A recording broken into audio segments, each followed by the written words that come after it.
Mtu ambaye haombi anaenenda kwa kufuata jitihada zake mwenyewe. Anafikiria kama ni namna ya kuonyesha uwezo wake wa wewe kuwa kiongozi, wakati anachokionyesha ni kuonyesha mtu aliyechanganyikiwa na kuvurugwa, very desperate.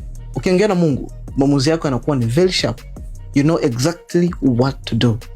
Lakini ukianza kutumia nguvu zako na jitihada zako, pale ndipo utaanza kudoubt. Na hili nitaliweza? Kwa sababu bila Mungu utaanza kuuliza ulimwengu namna gani ya kuweza kufanya mambo yako. Na unapoanza kuuliza ulimwengu namna gani ya kuweza kufuata matokeo ya kitu unachokitaka, ulimwengu wenyewe ushapotea.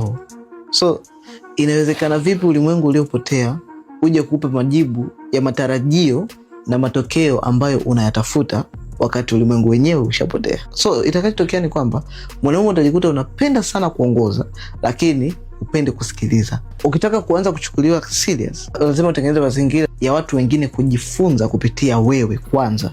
Tena hivi, sio kama mimi naomba praying to God kwamba mimi ni mnyonge sana. No. Mimi naomba kwa sababu najua matokeo ambayo yatatokea nikiacha kuomba. Mtu anayemuomba Mungu anafanya mambo yake kwa tofauti sana na mtu ambaye anatumia strategy zake na resources alizonazo. Kwanza, unakuwa na utulivu, unakuwa na peace of mind.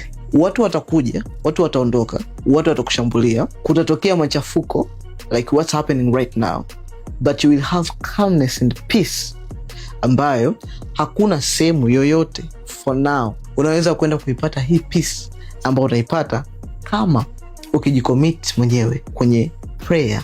So ukitaka kupata the real power, ipate kutoka juu na sio kwenye comment section Instagram.